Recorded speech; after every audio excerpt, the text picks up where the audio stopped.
Good afternoon. It is, I don't know, almost 2 o'clock on Sunday. I went to do my monthly Walmart thingy yesterday and picked up waffles for Terry. Blueberry waffles. So Hazel and I are on our way over there.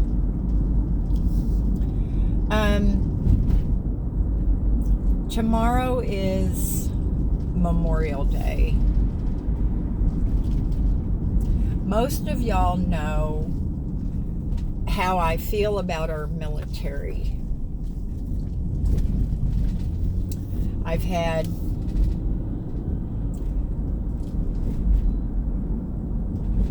military uncle, military brother, military dad, military stepdad, couple of Marine husbands, one who is still active duty. I don't know how they can let somebody be in the Marine Corps for more than 30 years. But y'all, I know we go about our daily lives and we don't really think about our freedom. Now, I know that when those planes crashed into the Twin Towers, we were reminded of the wonderful, peaceful country that we have the privilege to live in. And it is because of our military. Now, I may ruffle some feathers with this statement, but I'm going to say, how quick would a president be to get us involved in a war if their children had to go? And not as cooks. You know, cooks are very important, but they are not out on the line with a gun in their hand. They are not.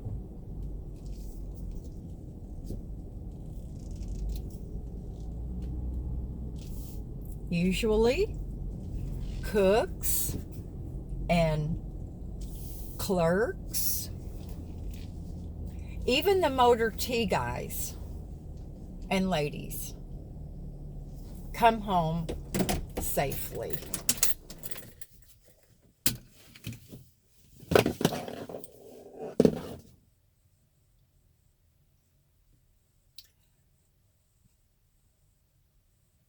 I already made this video once and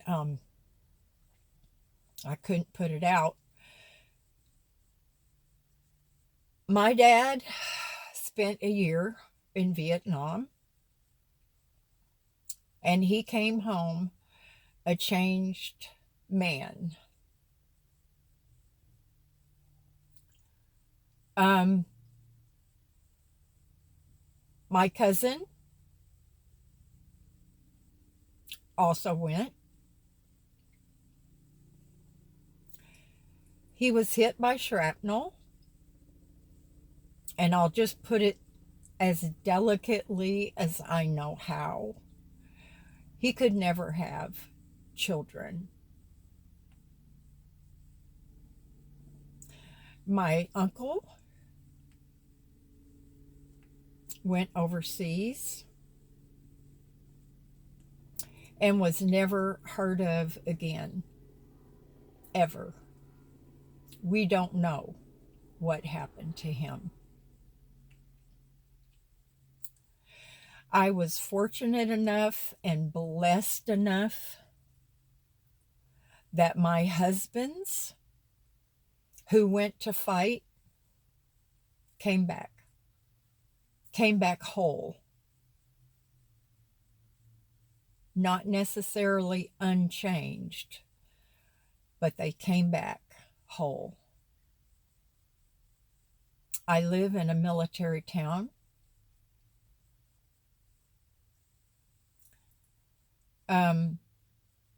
Sometimes it's scary because I see the children that are in the Marine Corps and the Navy.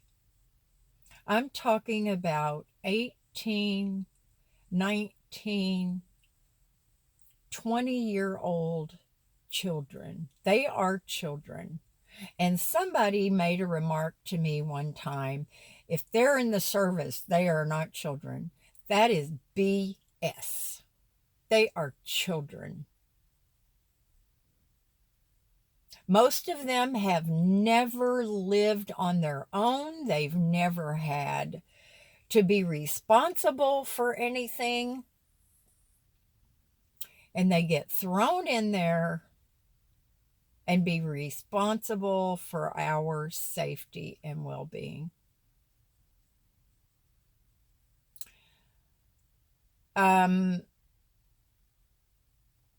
When one of my ex-husbands went through his officer training school, he was much older.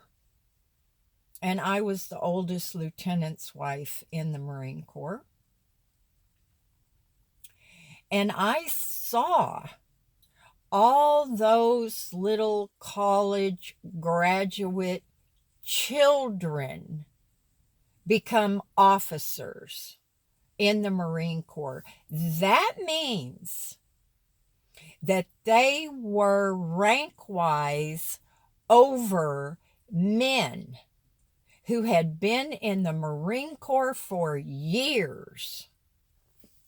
Now, there's something bad wrong with that system. But anyway, we won't go into that. But without our military, think about how we would have to live.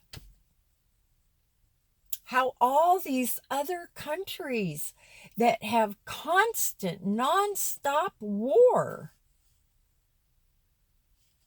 I am so grateful and so thankful. And when I see these men and women out in public, I thank them for their service. And there are so many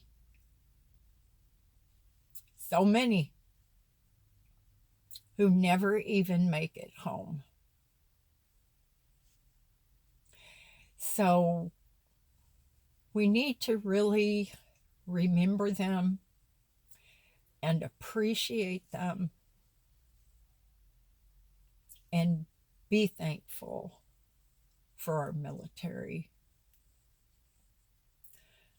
But Lord knows I pray every day for our president.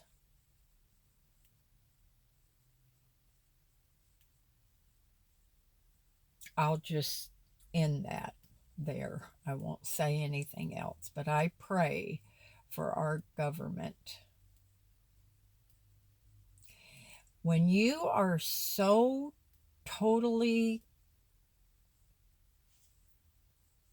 separated from something, you don't have an understanding. But I have been military affiliated my whole entire life. And I've seen things and I've heard things and experienced things. And it makes you have a greater understanding. When you have a loved one go off and you don't know if you're ever going to see them again, it's not easy. But anyway, y'all, I know that we are all remembering our soldiers that gave up their lives for us so that we could be free, and our active duty soldiers and our wounded soldiers, physically and mentally. So please, if you know anybody who's military or was military,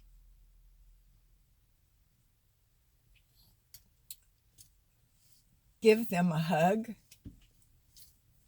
and tell them thank you. I've heard from so many young men when I have thanked them for their service how much they appreciate it. And some of them just get red, but they always hug you back. I love y'all, and Hazel loves you.